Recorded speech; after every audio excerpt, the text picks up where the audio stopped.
I didn't expect to find a stranger standing in my foyer on the very first morning in my new home. But there she was, arms folded, chin high, telling me I was trespassing in my own living room. I'll back up a step, friend. I'm a simple man, middle-aged, proud of where I'm from and the things my family taught me. I bought this place in old cedar-sided home with a wraparound porch because it reminded me of my father's. Same soft whine in the screen door. Same flag bracket by the steps. The kind of place where coffee tastes better outside and the evening wind feels like a prayer. The biggest selling point? It wasn't in an HOA. The road out front is county maintained. The lot line is clear. And 3 different maps show the same boundary, my boundary. The neighbors were quiet when I drove by at dusk. The crickets were doing the talking. It felt right. It felt like coming home. On move-in day, I hung Dad's flag before I brought a single box inside. I stood there with the screws between my teeth, laughed to myself when the level said I was off by a hair and fixed it. When that flag caught a breeze and snapped once, I heard my father's voice as clear as the birds, "Make it yours. Take care of it." That afternoon, a white SUV rolled up and idled in front of the mailbox. The driver didn't get out. Just sat there. A woman with a neat haircut and dark sunglasses. I gave a wave. She didn't wave back. The SUV pulled away, slow, like it wanted to memorize every plank on my porch. I slept like a rock that night. The next morning, I brewed coffee and stepped outside to the sound of a lawnmower droning somewhere off to the east. A group of houses sits over there around a bend, wrapped inside a brick-walled entrance with iron letters that say Lakeview Estates. That's the HOA, not me. I'm outside their border. Not my rules, not their business. I sipped my coffee, feeling grateful and settled. That's when my front door creaked behind me. I turned. A woman stepped into my hallway like she owned the place. Same sunglasses from the SUV, now pushed up on her head. Blonde bob? Purse tucked under her shoulder like a badge. "Excuse me?" I said. "You're not allowed to hang a flag without approval," she said, flipping open a binder thick with papers. Her tone wasn't a question. "Also, no porch furniture that's not shade neutral. And you need to remove those wind chimes. They violate noise policy." I stared for a heartbeat, cup halfway to my lips. "Ma'am," I said, letting the words sit there, "this is not part of your HOA." Her eyes didn't blink. "All properties in this area fall under Lakeview Estates." "I'm Karen. I'm on the board." She set the binder on my entry table and started walking. "Also, this foyer color. That's not on the palette." Something in me shifted. Not anger yet. Just disbelief. "You need to leave my house," I said, steady and low. "Right now." She laughed. It was a sharp little sound. "I don't think you understand how this works. Your title company clearly did not process the transfer correctly. We've had issues before. Don't worry. I'll fix it. Consider this your first notice." She opened her phone and started snapping photos of my walls, my boots by the door, my father's flag through the window. I set my coffee down and stepped between her and the hallway. "Out," I said. "This second." Her lips curled like she'd swallowed something sour. "You're trespassing," she snapped. I almost laughed then because, well, you know why. But my voice stayed calm. "This is my home. You came in uninvited.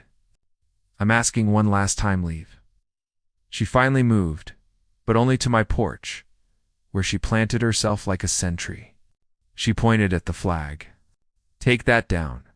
It's not centered the way we like it. There's a height requirement." "And your truck in the drive?" She shook her head. "We don't do farm aesthetics." Farm aesthetics. That one hit a nerve. My father's hands were still in that truck, his wrenches, his folded shop towels. "That truck isn't an aesthetic. It's a legacy, ma'am." "I'm calling the sheriff," I said, because I'd had enough of the binder and the tone and that word, trespassing, used like a toy. "Perfect," she said. We'll sort your status, and I'll be filing a lien. We have fines for non-compliance. I walked inside, dialed, and explained that a neighbor had walked into my house uninvited and refused to leave. The dispatcher took my address. I set the phone down, my hands steady, the way they get when I know I'm right. While we waited, she paced my porch, peered at the garden bed, tugged my wind chimes to test their sound, flipped through her binder. Every page was a rule. Every rule sounded like a no. The sheriff's car pulled up with a slow crunch of tires on gravel. Deputy Ruiz stepped out, thumbs hooked on his vest straps, hat tilted against the sun. He looked at me. He looked at her. Morning, he said. What's going on? Karen spoke first, fast. This man is refusing to comply with HOA policy and is illegally occupying a property belonging to Lakeview Estates. He's aggressive, and I raised a hand. Deputy, I bought this place 2 weeks ago. 0 ties to any HOA. My deed and survey are inside, along with 3 maps that say the same thing. This lady walked into my house without permission. He turned to Karen. Did you enter his home without being invited? She pressed her lips together. Our rules authorize inspections. Ma'am, he said gently, not here. They don't. I brought out the deed, the survey, and the county plat map. Ruiz studied them with the kind of patience that makes you breathe easier. He traced the boundary line with his finger. This road is county, he said, almost to himself. And that wall is the HOA border. Your lot is outside, sir. He looked up at Karen. He's not under your HOA. Her cheeks went pink. There's a common easement, she said, voice brittle. Our board voted to extend no, Ruiz said, tapping the map. There's no recorded easement.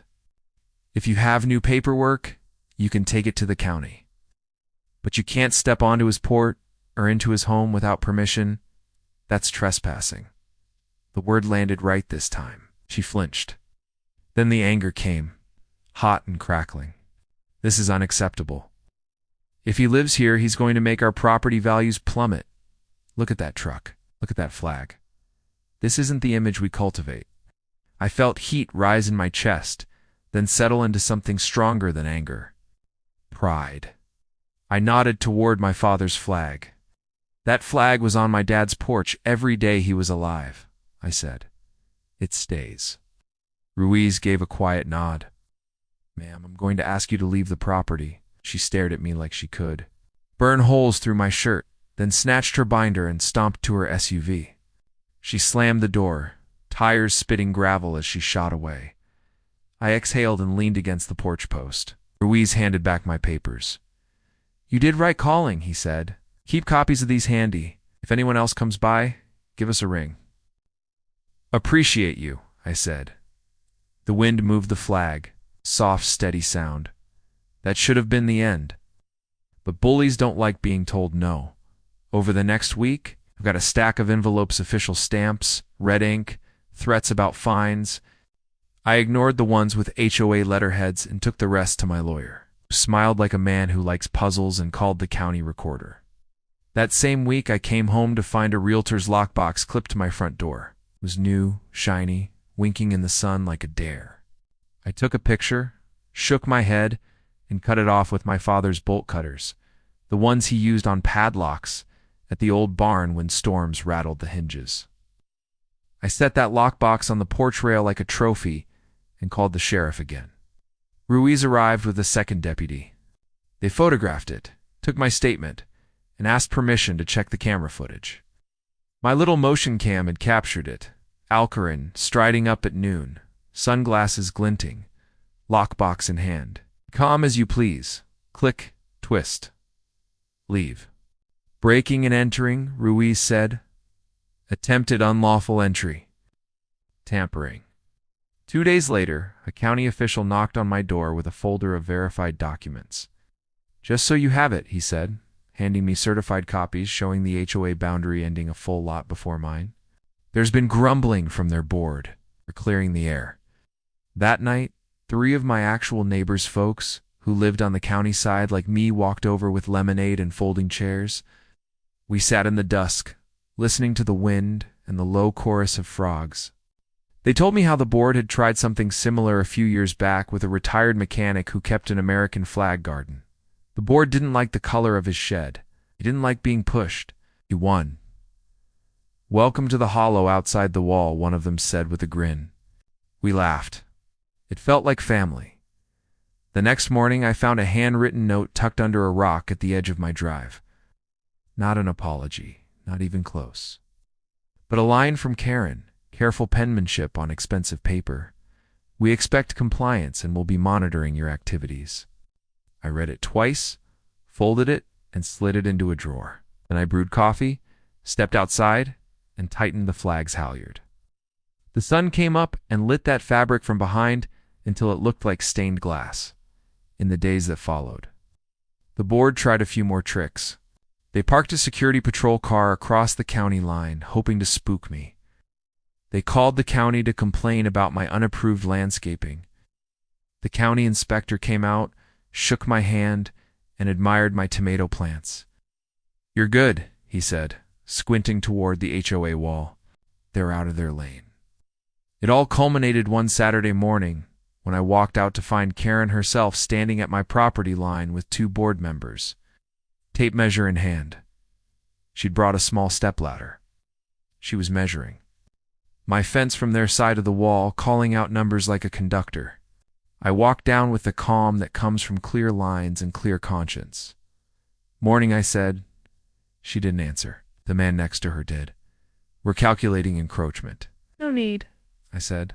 I handed him the certified county map in a plastic sleeve. "Your boundary ends at that wall. Mine begins here. There's 5 feet of drainage easement that the county maintains. And that's it." Karen climbed down, face pale. "We'll see you in court," she said. "We already were," I said. "The county certified the boundary. The sheriff warned you. And I've got footage of your lockbox trick. If you want a judge to watch that, be my guest." For a second, she was silent. The wind grabbed the edge of my father's flag and cracked it like a gentle whip. My neighbor from down the hollow leaned on his fence and watched, arms crossed, amused and ready to step in if needed. Karen's eyes flicked to him, to the camera on my eave, to the county seal on my map. Something in her hardened, a last wall rising. Then it crumbled in place. Her shoulders sagged. "It's going to make it harder to keep standards," she said, voice smaller now. "We've worked so hard I could have twisted the knife." "I didn't. I get it," I said. "Order matters. But so does the line between yours and mine. You can run your board the way you want inside your walls. I'll run my life out here. That's how this county drew it." She didn't apologize. Some people don't. She turned, gave orders to pack, up the tape and ladder, and marched back toward the iron letters and brick wall. The SUV doors thumped. Their convoy rolled away. Silence settled, the kind that feels like a hand on your shoulder. I stood at my fence and breathed in the smell of sun-warmed cedar. The screen door squeaked as I went back to the porch. My coffee had cooled. I didn't mind. I took a sip anyway and raised the cup toward the flag. Just a little toast to an old man who taught me the difference between stubborn and steady. Justice doesn't always come with fireworks. Sometimes it's a quiet morning where the wind is the loudest thing you hear. The line is respected. The porch is yours. The flag dad's flag moves like a calm heartbeat. Here's what I learned. Property lines are just ink until you're willing to stand on them. Stand polite, stand steady. But Stan, have you ever faced an HOA that tried to push past your line? Tell me your story in the comments. I read every one. And if you believe some fights are worth having, hit subscribe. We'll sip coffee on this porch together and stand up calm, steady, and proud.